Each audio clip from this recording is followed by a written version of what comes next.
marilah sama-sama kita ucapkan kehadirat Allah Subhanahu wa Ta'ala, yang mana atas berkat rahmat beliau kita telah dapat hadir di ruangan yang bagus ini dalam rangka acara diseminasi penyebaran pemahaman budaya positif. Kemudian salawat dan salam tak bosan-bosannya kita kirimkan untuk Nabi kita, yakni Nabi Muhammad Sallallahu Alaihi Wasallam, yang mana beliau telah bersusah payah membawa kita umatnya dari zaman kebodohan kepada zaman yang berilmu pengetahuan seperti yang kita rasakan saat ini. Ibu-ibu yang kami hormati, sebelum acara kita lanjutkan, demi agar acara kita ini berlangsung berjalan lancar, marilah kita sama-sama membacakan basmalah.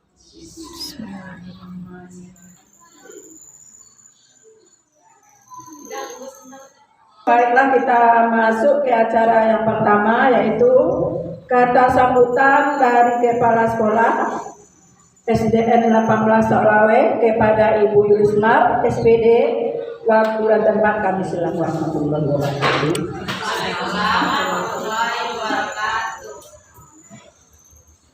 Puji syukur mari sama-sama kita ucapkan kehadirat Allah Subhanahu wa Ta'ala yang telah melimpahkan rahmat dan hidayahnya. Dengan rahmat dan hidayahnya kita masih diberi kesehatan sehingga pada hari ini kita bisa melaksanakan diseminasi pemahaman budaya positif, kalau nggak salah itu Bu ya.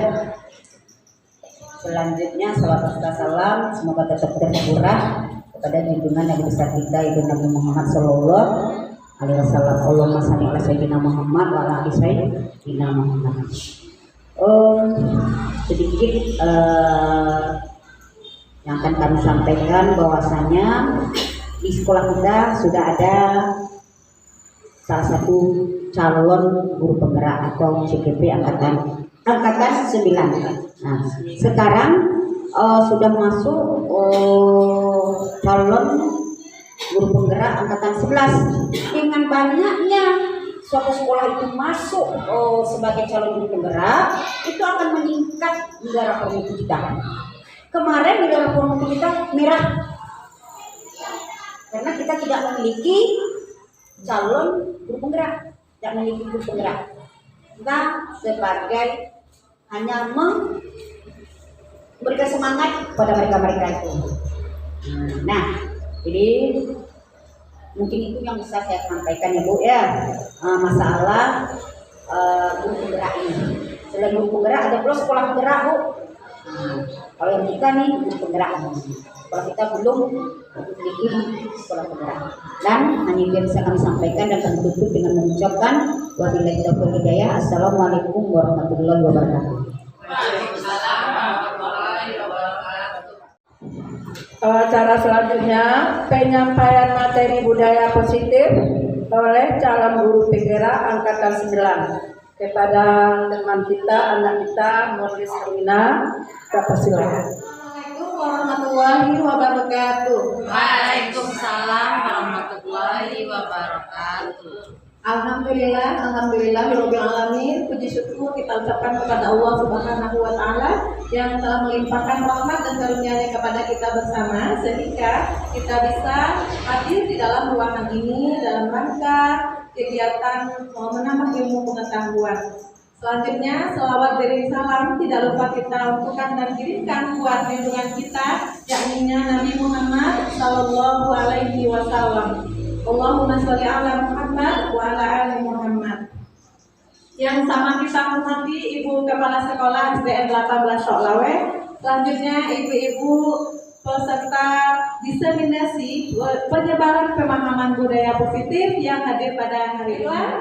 Hari ini kita akan berbagi informasi tentang pemahaman budaya positif bersama saya Mulis Herlina, calon guru penggerak angkatan 9. Positif adalah perwujudan dari nilai-nilai atau kebajikan universal yang bisa diterapkan di sekolah. Budaya positif itu terbentuk dari lingkungan yang positif pula. Dan untuk itu kita perlu berkolaborasi untuk mewujudkan supaya tercipta lingkungan yang positif dan budaya positif tersebut.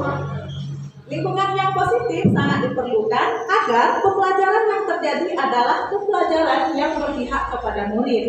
Dalam standar nasional, pasal 12 dalam standar proses, pelaksanaan pembelajaran sebagaimana dimaksud dalam pasal 10 ayat 2 huruf B diselenggarakan dalam suasana belajar yang interaktif, pembelajaran inspiratif, menyenangkan dan menantang, serta memotivasi peserta didik untuk berpartisipasi aktif dan memberikan ruang yang cukup bagi prakarsa, kreativitas, kemandirian sesuai dengan bakat, minat dan perkembangan fisik serta psikologis peserta didik. Nah, itu sudah terdapat dalam standar nasional pendidikan kita pada standar proses. Konsep inti dari budaya positif itu terdiri dari yang pertama, perubahan paradigma belajar.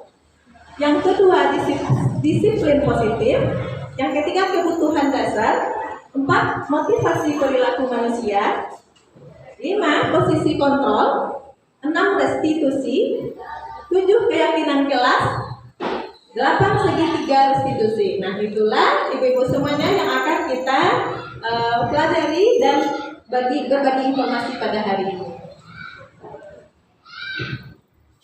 Kita masuk yang pertama, yaitu perubahan paradigma belajar. Pembelajaran dengan paradigma baru merupakan pembelajaran yang dirancang berdasarkan prinsip pembelajaran berdiferensiasi, sehingga peserta didik belajar sesuai dengan kebutuhannya, berdasarkan tahap perkembangan, bakat, minat, psikologis murid untuk mewujudkan profil pelajar Pancasila.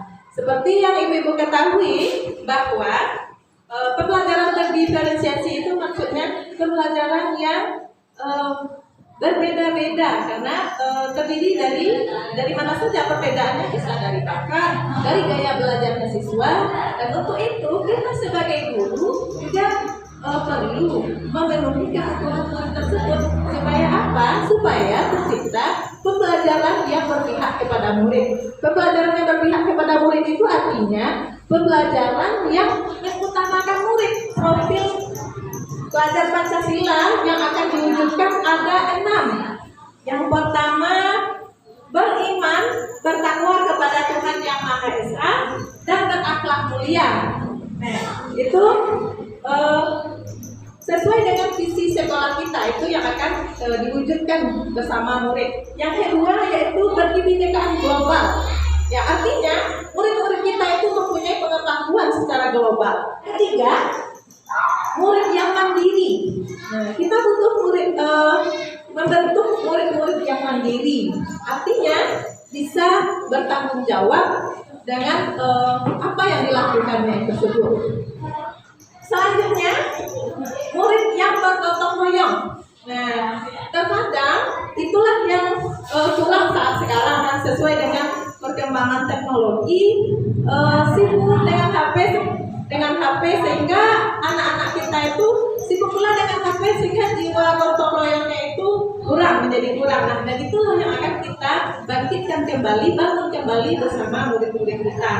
Nah, mungkin di sekolah bisa kita terapkan dengan pembelajaran co-curricular project P5. Selanjutnya yaitu bernalar kritis.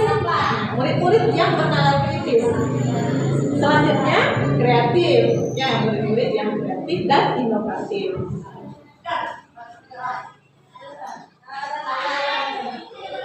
Nah, ibu-ibu semuanya, ada beberapa miskonsepsi paradigma perubahan tentang teori kontrol atau pilihan. Nah, ini maksudnya adalah sebuah ilusi kontrol saja. Nah, kita beranggapan bahwa Yang pertama, ilusi guru mengontrol murid. Kita beranggapan bahwa murid itu bisa kita kontrol. Padahal sebenarnya menurut teori, murid itu mau dikontrol karena dia memang pilihannya kita pilihkan untuk kita kontrol. Padahal sejatinya kita tidak bisa mengontrol murid. Ya, sebenarnya. Sebab mungkin itu bisa berlaku hanya untuk sementara, tetapi nanti dia akan menunjukkan perilaku yang berbeda ketika kita tidak mengontrolnya lagi. Gitu. Yang kedua, bahwa kritik dan membuat orang merasa bersalah dapat menguatkan karakter. Nah, mungkin kita sering merasakan seperti itu sebagai guru. Kita ketika ada anak yang berbuat kesalahan, kita melakukan kritik. Nah, kita beranggapan bahwa kita mengkritik kesalahan yang mereka perbuat itu akan membuat mereka mempunyai karakter. Nah, padahal sesungguhnya juga bukan seperti itu hanya ilusi saja. Yang ketiga yaitu ilusi bahwa semua penguatan positif efektif dan bermanfaat. Nah, apa yang kita berikan pemahaman kepada anak-anak kita, penguatan positif efektif dan bermanfaat itu akan berefektif kita berikan kepada murid. Ternyata juga hanya sebuah ilusi saja. Seperti itu menurut teorinya. Selanjutnya, kita sebagai guru sering beranggapan bahwa orang dewasa memiliki hak untuk memaksa. Nah, sesungguhnya bukan seperti itu. Itu hanya ilusi saja. Sejatinya kita tidak bisa memaksa murid. Kalau kita paksa, ibarat kecewa terawak nak malam siang. Kalau terlalu kita paksa. Lalu bagaimana seharusnya? Ada perubahan paradigma stimulus respon ke teori kontrol atau teori pilihan. Bisa uji berulang di depan. Yang pertama, stimulus responnya. Kita mencoba mengubah orang agar berpandangan sama dengan kita. Padahal sesungguhnya teori kontrol yang benarnya, kita berusaha memahami pandangan orang lain tentang dunia. Jadi tidak sama pandangan seseorang itu. Yang kedua, perilaku buruk dilihat sebagai suatu kesalahan. Nah, teori kontrol yang benarnya mengatakan bahwa semua perilaku memiliki tujuan. Jadi ketika anak-anak kita melakukan sebuah kesalahan, sebenarnya ada sesuatu tujuan yang mereka dari perilaku yang mereka cerminkan tersebut.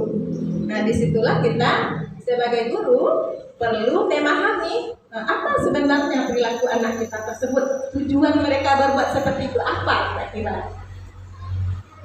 Selanjutnya, saya bisa mengontrol orang lain. Yang sebenarnya Anda tidak bisa mengontrol orang lain. Benar atau betul Pak Ibu? Kita ibu-ibu semua. Kita ibu-ibu semua. Ya, sebenarnya kita tidak ada yang bisa mengontrol diri kita selain kita sendiri. Jadi orang lain tidak akan bisa mengontrol kita. Begitu juga seperti saya di depan, saya tidak akan bisa mengontrol ibu-ibu semua. Hanya ibu yang kontrol itu, ibu memegang sepenuhnya. Paling teman-teman kita itu bisa memberikan saran, pendapat. Nah, yang memutuskan atau mengontrol diri kita itu siapa? Ya diri kita sendiri gitu. Nah, itu juga dengan murid. Murid kita itu mereka juga punya kontrol sendiri. Cuma bagaimana kita mengharapkan supaya mereka itu menjadi lebih baik. Terus, pemaksaan ada pada saat rujukan gagal. Yang benarnya, teori kontrol atau pilihannya kolaborasi dan konsensus menciptakan pilihan-pilihan baru. Nah, ketika kita anggap bahwa pemaksaan adalah sebuah di saat rujukan gagal, kita paksa mereka. Anak kita melakukan kesalahan, lalu kita gagal bujuk, lalu kita paksa lagi kan. Nah, itu juga tidak akan berhasil. Yang benarnya seperti apa? Pola pikir yang harus kita rubah. Kolaborasi dan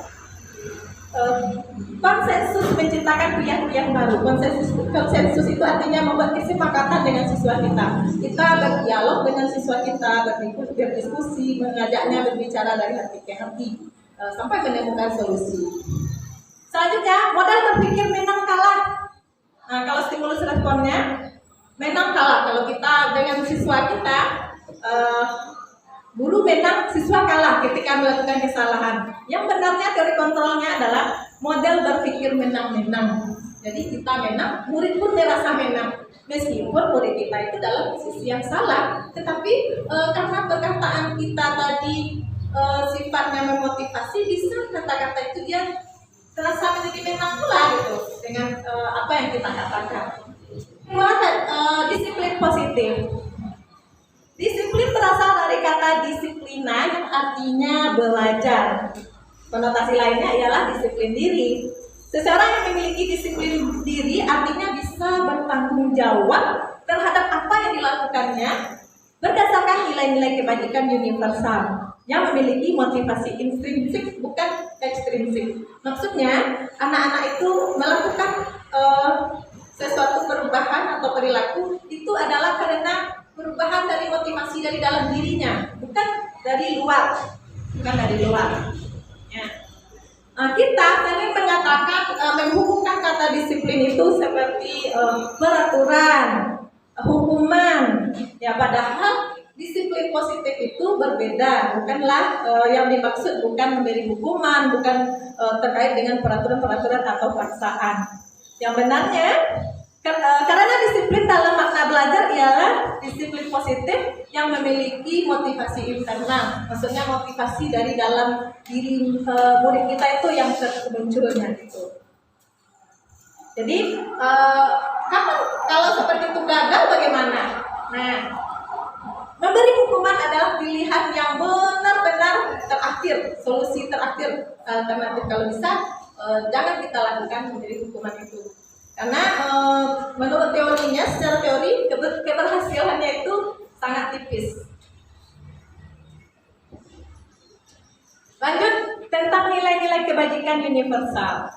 Nah, maksudnya nilai-nilai kebajikan yang sifatnya positif, ya, yang merupakan tujuan mulia yang ingin dicapai oleh setiap individu.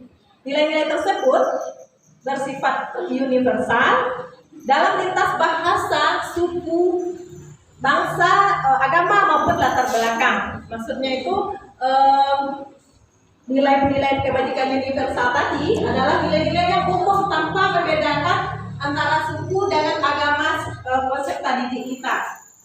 Kalau misalnya murid-murid kita beragam, nah nilai-nilai yang universal tadi bisa diterima oleh murid-murid kita seperti itu. Nah, nilai-nilai universal yang dimaksud di sini terdapat dalam profil pelajar Pancasila yang tadi disebutkan. Ya, di antaranya bagaimana bertakwa kepada Tuhan Yang Maha Esa, berakhlak mulia, berkebinekaan global, bertakwa yang mandiri, kreatif dan inovatif serta bernalar kritis. Selanjutnya kebutuhan dasar manusia. Nah, ada 5 kebutuhan dasar manusia. Yang pertama, bertahan hidup. Terkadang kita melihat siswa kita sampai di sekolah lemas saja, atau wajahnya suram. Nah, dan itu perlu kita pertanyakan. Kenapa kok siswa saya yang seperti itu kok lemas, kok suram? Bukan kita berikan tekanan. Kita tanya, barangkali di rumah kebutuhan yang pertama ini, bertahan hidup ini tidak terpenuhi. Bertahan hidup itu kebutuhannya apa saja? Sandang, pangan, papan. Ya. Barangkali dia belum makan dari rumah, makanya dia lemah. Lalu kita bertanya seperti itu. Yang kedua, kasih sayang dan rasa diterima. Nah, itu semua murid kita pengen mendapatkan kasih sayang dan ingin diterima oleh kita sebagai guru dan juga teman-teman yang lain. Termasuk kita sebagai sesama guru juga ingin diterima, juga ingin mendapatkan kasih sayang sesama teman, juga warga sekolah yang ada itu tidak bisa kita pungkiri. Dan itu memang kebutuhan hidup kita. Yang ketiga yaitu penguasaan. Nah, yang keempat kesenangan dan yang kelima kebebasan. Yang penguasaan ini bagaimana contohnya? Contohnya anak kita sedang belajar dengan kita, lalu mereka sepertinya bosan. Bosan mah itu kayak itu sih pelajarannya. berarti anak kita itu pengen kekuasaan yang lain yang ingin dia kuasai gitu. Nah, maka kita perlu mengadakan pengayaan materi atau mengganti metode atau gaya belajar strategi pembelajaran kita. Jadi seperti itu. Kalau kita evaluasi, selanjutnya kesenangan. Nah, kita sebagai guru juga butuh kesenangan ya Bu. Kesenangan kan ya Bu? Termasuk murid-murid kita.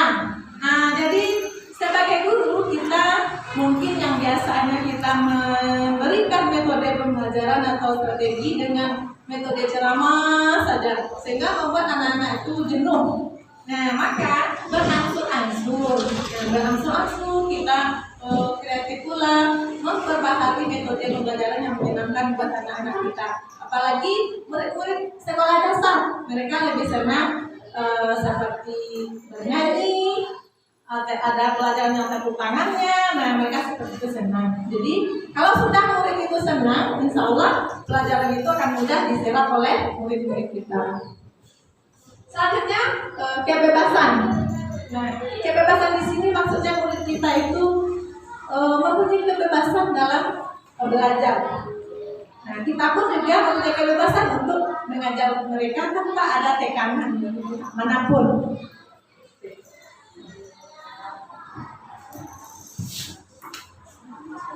Lanjut, teori motivasi perilaku manusia. Nah, bisa Ibu lihat ke depan.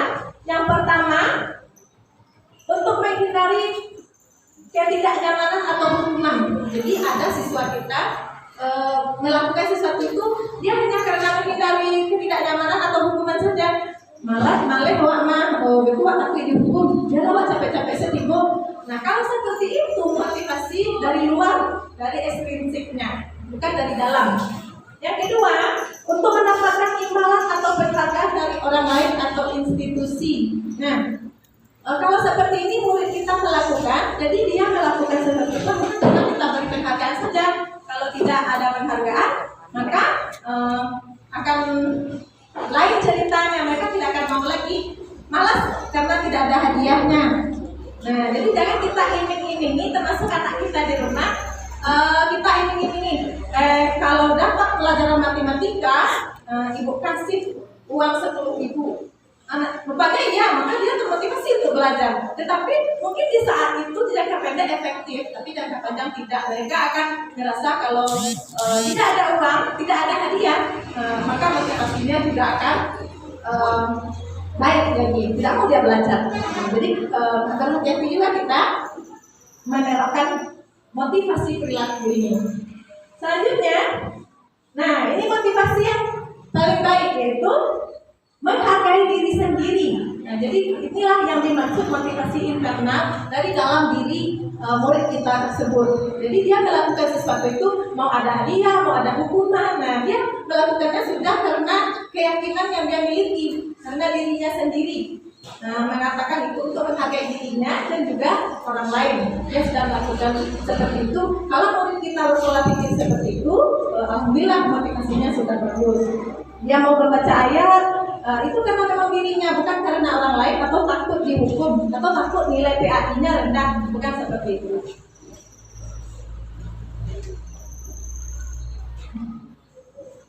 Nah, berkaitan dengan teori motivasi perilaku ini ada istilah hukuman, konsekuensi, dan restitusi. Nah, barangkali ibu-ibu tentang hukuman dan konsekuensi ini sudah biasa kita dengar istilahnya ya. Tetapi kalau restitusi, nah saya pun baru mendengar di pembelajaran CGP ini, restitusi. Nah, biasanya kita melakukan hukuman. Apa sih hukuman? Hukuman itu bersifat tiba-tiba, tidak terencana, karena dilakukan sepihak saja. Nah, misal datang anak terlambat, kamu lari sekeliling lapangan 10 kali. Nah, itu kan tiba-tiba kita lakukan tanpa diketahui oleh murid kita. Itu disebut dengan hukuman. Yang kedua, konsekuensi. Nah, bentuk konsekuensi ini lebih baik daripada hukuman, sebab sudah ada kesepakatan antara murid dengan gurunya. Dia sudah tahu, kalau kamu tidak bikin PR, maka nanti di jam istirahat kamu terlambat keluar 5 menit. Itu konsekuensinya. Dari tidak bikin fair, artinya dia harus mengerjakan fair dulu baru boleh keluar main, kan seperti itu, baru boleh istirahat. Itu adalah contoh dari konsekuensi. Nah, yang paling bagus apa? Yaitu restitusi. Nah, ini restitusi ini adalah proses menciptakan kondisi bagi murid untuk memperbaiki kesalahan mereka, sehingga mereka bisa kembali pada kelompok mereka dengan karakter yang lebih kuat, yang lebih baik. Nah, seperti itu.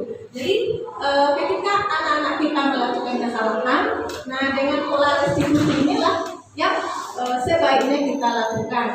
Nah, jadi seperti apa restitusi itu? Nah, kita tanya mereka, kita edukasi mereka. Nah, sehingga mereka memperbaiki kesalahan itu memang muncul dari dirinya tersebut, bukan karena hukuman dari kita. Seperti itu. Ibu-ibu sampai di sini ada pertanyaan? Berarti paham ya? Oke, alhamdulillah.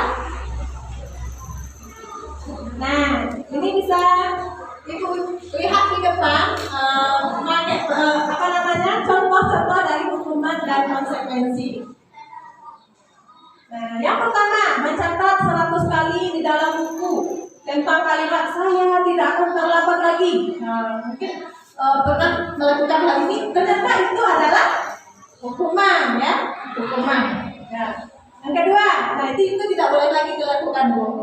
Dulu. Jadi sekarang tidak boleh lagi. Ya. Jujur itu terbaik, Bu. Ya. Tidak ada orang yang tidak pernah melakukan kesalahan termasuk saya. Yang kedua, lari mengelilingi lapangan basket 2 kali karena terlambat hadir di sekolah.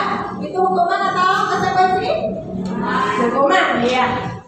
Yang ketiga, murid diminta untuk push up 15 kali. Nah, karena tidak menggunakan masker ke sekolah.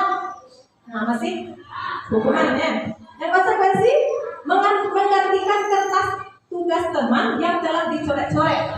Nah, itu adalah konsekuensi. Kenapa dia harus mengganti buku temannya, kertas tugas temannya? Karena sudah dicoret-coret ya, dan kita sudah pakai sepakatan.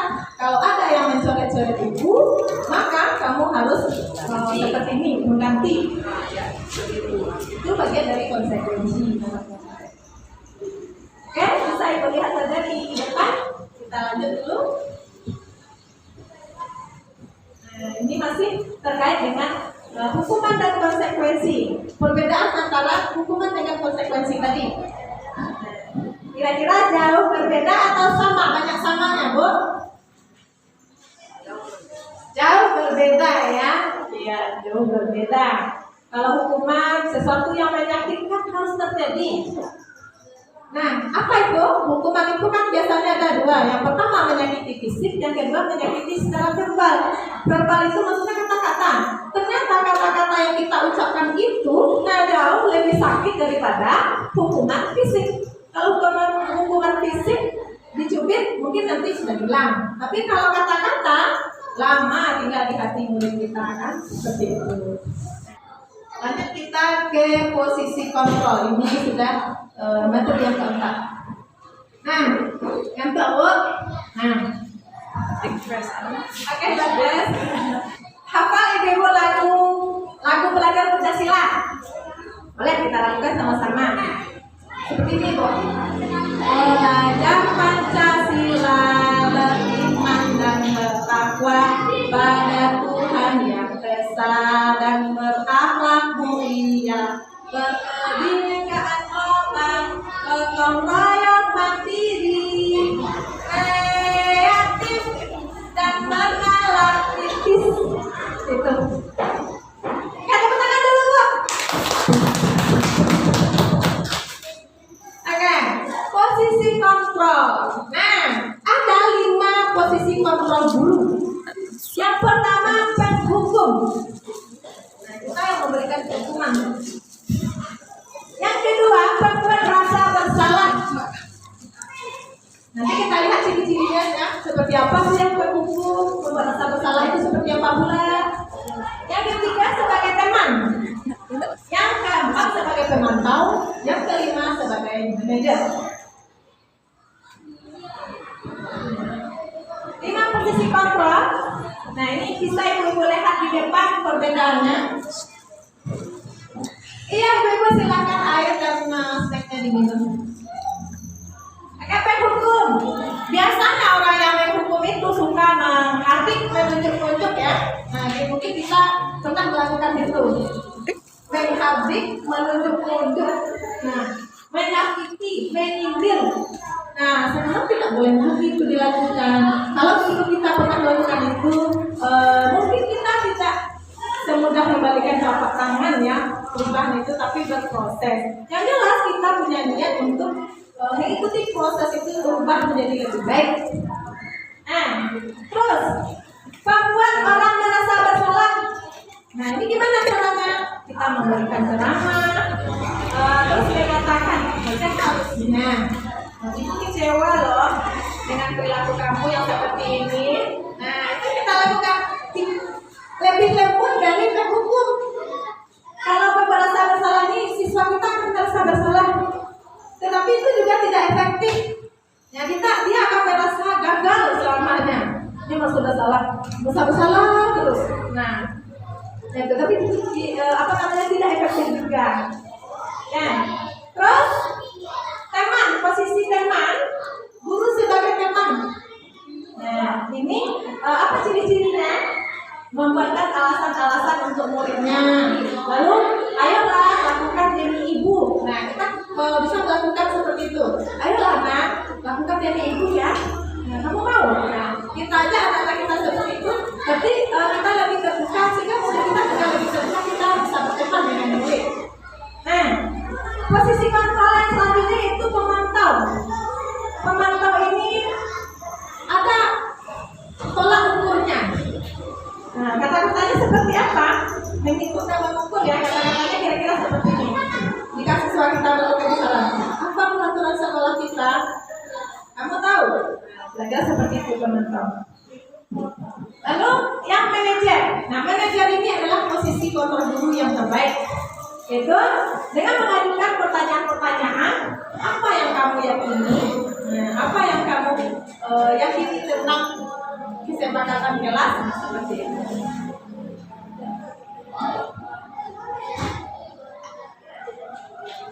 Ini ada contoh pernyataan posisi kontrol. Yang pertama, saya kecewa sekali dengan kamu. Nah, kalau kita mengatakan seperti itu, jadi berarti posisi kontrol kita di mana itu, Bu? Membuat rasa bersalah.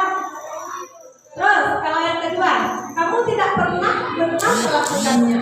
Nah, kalau ucapan kita seperti itu, berarti kita melakukan hukum. Kita telah tidak langsung, kata-kata kita itu sudah menghukum murid kita.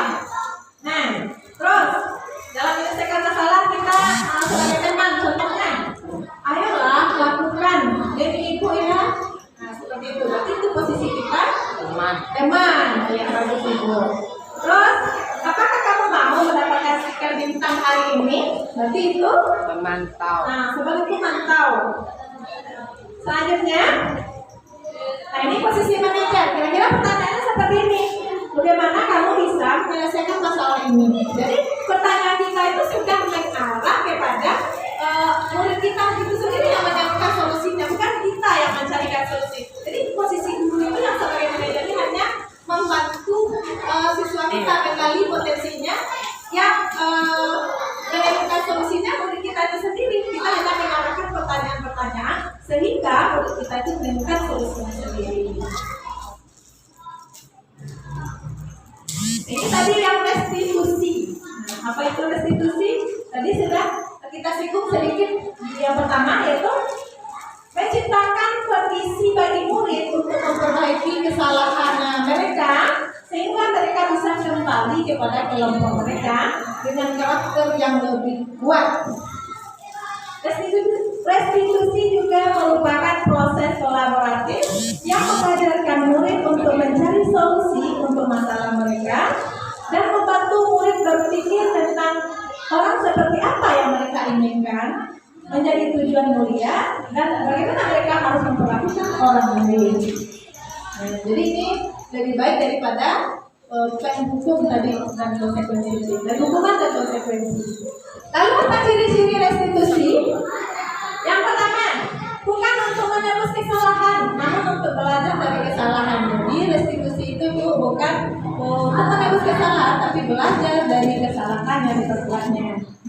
kedua, memperbaiki hubungan. Yang ketiga, merupakan tawaran bukan paksaan.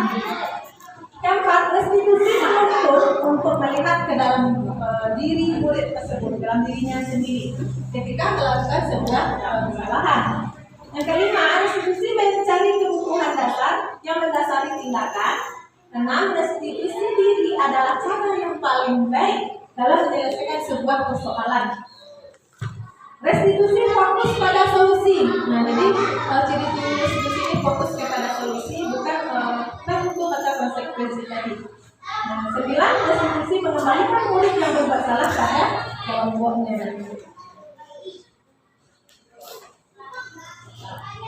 Selanjutnya kita masuk kepada keyakinan kelas. Budaya positif keyakinan kelas. Dari mana kita mulai keyakinan kelas itu? Keyakinan kelas itu dimulai dari peraturan kelas. Jadi kita sebagai guru kita buat dulu peraturan kelas, lalu peraturan kelas itu nanti akan menjadi sebuah keyakinan kelas yang disepakatinya. Nah, setelah itu, ya kalau sudah keyakinan kelas itu terbentuk dan disepakati serta dipatuhi oleh semua murid kita, maka insya Allah sekolah kita akan tercipta lingkungan positif di sekolah kita. Selanjutnya, dari lingkungan yang positif akan membudaya lah yang namanya disebut dengan budaya positif. Jadi itu langkah-langkahnya.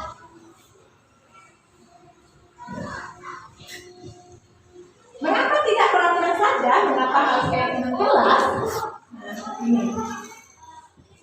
Mengapa kita memiliki peraturan harus menggunakan helm bila mengendarai kendaraan roda 2? Nah, ini kenapa nih, Bu? Kenapa kita harus pakai helm? Menjaga keselamatan. Bagus nih, Bu, untuk menjaga keselamatan. Tepuk tangan dulu, Bu. Untuk kepada kita. Oke. Ibu lihat ke depan.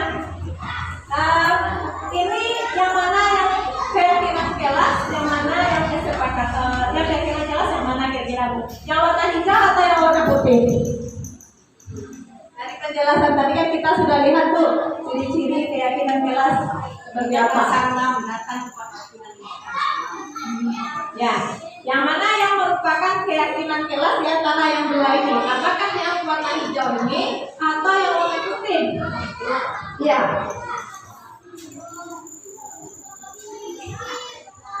Ya kan sama-sama kesepakatan kelas. Yang warna hijau juga kesepakatan kelas. Yang warna putih juga kesepakatan kelas. Ingat tadi kuncinya ya, Bu. Kalau keyakinan kelas itu terdiri dari nilai-nilai yang universal yang dapat diterima oleh semua kalangan. Nah, kalau kesepakatan kelas hanya berupa peraturan-peraturan. Coba Ibu, yang tunjuk tangan yang warna hijau siapa? Pilih warna hijau. Kesepakatan. Ya sama-sama kesepakatan, Bu. Itu warna hijau. Warna hijau. Warna hijau. 1, 2, 3 warna hijau. 4, 5 hijau. Oke, berarti yang 3 lagi yang tidak menunjuk berarti warnanya putih ya, Bu? Iya. Tapi yang benarnya adalah yang warna putih. Kenapa begitu? Ya, karena di sana ada nilai-nilai yang dapat diterima oleh orang lain. Nah, kita lihat ya. Nomor 1, datang tepat waktu mengucapkan salam. Itu adalah berupa peraturan kesepakatan kelas ya, kesepakatan kelas kita. Yang memiliki keyakinannya bagaimana? Nah, ini kita lihat yang bagian putih. Kami guru dan murid saling menyayangi. Nah, yang saling menyayangi itu keyakinan kelasnya. Jadi bisa nanti Ibu buat di kelas masing-masing dipraktekkan. Buat dulu peraturan kelas kita, silakan kita pendapat murid kita, lalu nanti kita kumpulkan, lalu kita sortir yang mana yang akan jadi keyakinan kelas di kita seperti itu. Nah, yang kedua, kami murid yang semangat belajar. Nah, jadi keyakinannya apa? Semangat itu karena bisa semangat diterima oleh semua orang. Lebih umum, lebih universal. Kalau yang di warna hijau menjaga kebersihan di sekolah. Nah, itu masih berupa kesepakatan. Oke, Ibu bisa kita lanjutkan? Bisa. Baik.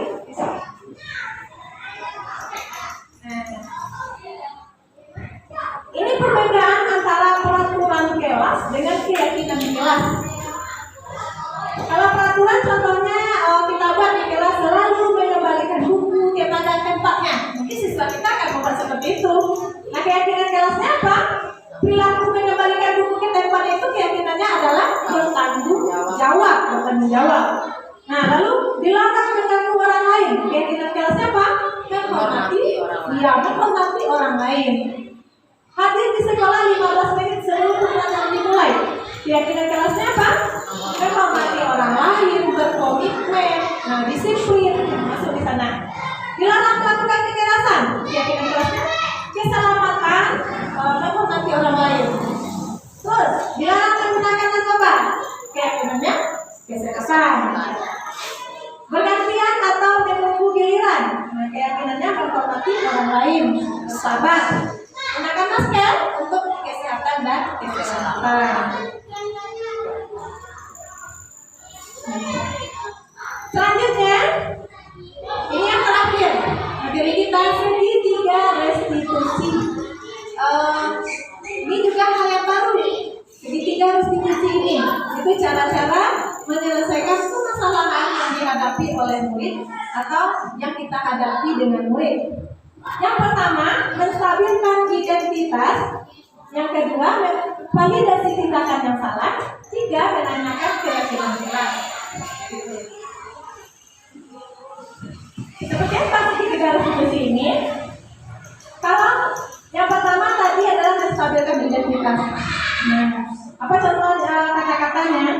Ini, jika anak kita bermasalah, lalu tindakan kita adalah kita panggil dia, lalu kita katakan setiap orang pasti melakukan kesalahan. Tapi yang terpenting kamu mau belajar dari kesalahan dan memperbaikinya. Kita seperti itu yang kita letakkan. Untuk menanya validasi kebutuhan. Nah, kita tanya kembali. Jadi murid itu kita tanya dulu, kita tanya untuk solusi. Kamu tentu punya alasan ya melakukan itu. Nah, itu benar validasi. Terus menanyakan keyakinan. Lalu kita tanyakan keyakinan kelas yang telah kita buat tadi. Kira-kira keyakinan kelas mana yang telah kamu langgar? Nah, maka dia akan jawab sendiri. Lalu kalau terakhirnya gimana? Kalau sudah kamu langgar, kira-kira apa yang akan kamu lakukan untuk memperbaikinya? Sehingga dia terarah untuk menemukan solusinya sendiri. Dan harapan kita dia tumbuh menjadi lebih baik dari sebelumnya dan memperbaiki kesalahan. Ini ada contoh dari segitiga restitusi yang telah saya lakukan.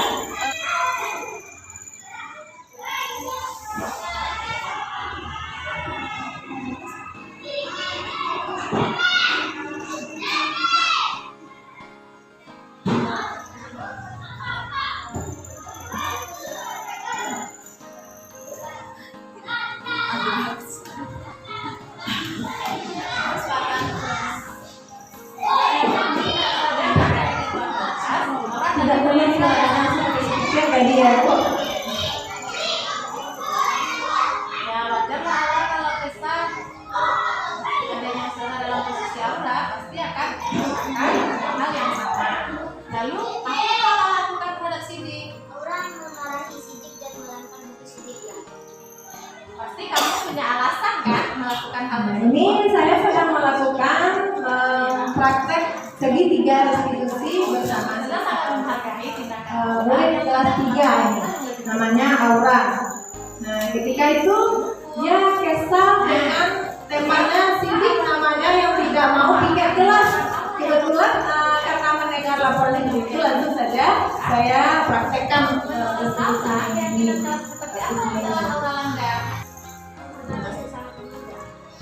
Jadi Aura ini kesal dia sehingga sampai melempar buku Sidik ke lantai. Dia marah dia kan. Nah, lalu solusinya ketika itu saya lakukan segitiga restitusi ini, akhirnya kemarahannya mereda dan mau memperbaiki kesalahan. Kalau misalkan marah, apalagi akan keyakinan kelas apa yang telah dilanggar, nah, dia menjawab menghormati orang lain, saja. Lalu apa yang akan dilakukan untuk memperbaikinya? Nah, dia menjawab, saya akan lebih bersabar lagi. Nah, Ini kasus kedua, Alif sering datang terlambat sehingga sering ketinggalan pelajaran pada pelajaran yang pertama. Ya, nah, nih Alif, saya tanyakan kenapa kau sering datang terlambat? Nah, jawabannya ketika itu adiknya lambat bangun sehingga dia terlambat juga akibat bundanya mengatakan menyiapkan adiknya tersebut sehingga terlambat anak ke sekolah. Dan beberapa kali dia datang terlambat ke sekolah, katanya selama semester ini ada 5 kali. Seperti itu. Nah, tindakan yang salah ini Abang itu punya alasan ya kenapa Alif melakukan ini. Nah, katanya seperti itu. Dia ada apakah terlambat itu sudah sesuai dengan keyakinan kelas kita? Dia jawab tidak. Dan lalu apa solusi dari permasalahan itu? Saya akan membantu kita untuk membangunkan hati sehingga tidak terlambat lagi datang ke sekolah dan juga bisa cepat mengantarkan Alif datang ke sekolah. Itu jawabannya. Dari kasus tersebut, inilah kata-kata yang saya tanyakan kepada murid. Ya. Menstabilkan identitas diantaranya bisa kita memilih kata-kata seperti kepada murid kita ya, kita tanyakan berbuat salah itu hal yang manusiawi. Nah itu awal katanya. Jadi kita kalau ada murid kita bermasalah, nah inilah yang kita lontarkan dulu. Kita sambilkan jiwa dan dulu emosinya itu. Sehingga dia tidak melihat emosi lagi. Apa yang kita lakukan? Kita bikin buat pertanyaan seperti ini. Kita ajukan pertanyaan ini kepada dia. Berbuat salah itu hal yang manusiawi. Yang terpenting, kamu bisa belajar dari kesalahan dan mau memperbaikinya. Seperti itu. Terus, bisa pula alternatif lain, Bapak Ibu juga pernah berbuat salah. Kita lakukan seperti itu. Atau kita pasti bisa menyelesaikan permasalahan ini. Ya. Oke, Bapak atau Ibu tidak tertarik untuk mencari siapa benar siapa salah yang dalam persoalan kamu permasalahan yang menghadapi. Tetapi hari ini Bapak dan Ibu lebih tertarik untuk menyelesaikan masalah yang sedang kamu hadapi. Nah, itu yang kita tanyakan kepada murid kita. Yang kedua, validasi kebutuhan. Jadi di sini guru bisa bertanya kepada murid dengan mengawali pertanyaan dengan kata-kata seperti kamu bisa saja kan melakukan hal yang lebih buruk, tapi kamu tidak melakukannya. Ibu sangat menghargai tindakan kamu itu. Nah, seperti memukul. Nah, kalau seperti tadi kan kasus yang pertama si Aura, dia sampai saking marahnya dia sampai melempar bukunya ke buku si Sidik ini ke lantai. Lalu dia marah-marah kepada Sidik.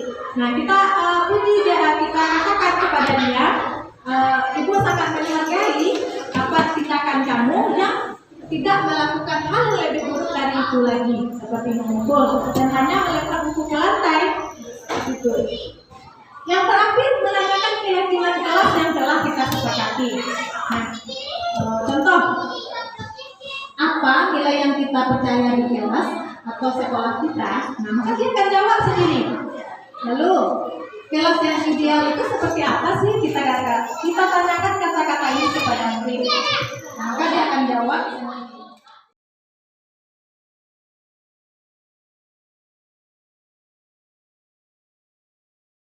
Yang dapat saya sampaikan pada hari ini, saya mengucapkan terima kasih kepada ibu-ibu hebat yang bersedia hadir di sini mendengarkan paparan dari saya. Semoga bermanfaat untuk ibu-ibu semuanya.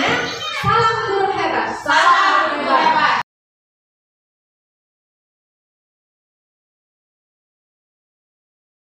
Wabarakatuh. Waalaikumsalam warahmatullahi wabarakatuh. Apa kabar semuanya, Ananda? Alhamdulillah, luar biasa. Allah Akbar. Baiklah Ananda semua, kali ini kita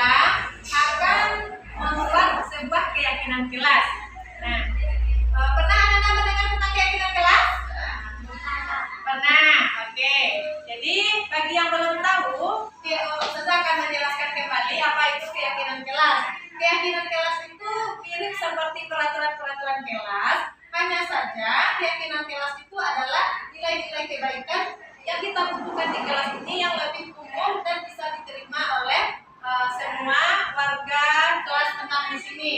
Oke? Nah, jadi keyakinan kelas itu kita mulai dari membuat peraturan-peraturan kelas yang akan menjadi kesepakatan kelas. Nanti Ustazah akan memilah mana yang tepat dari peraturan kelas atau kesepakatan kelas tersebut untuk dijadikan sebuah keyakinan kelas. Bisa dimengerti?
keyakinan kelas di kelas 6 ini.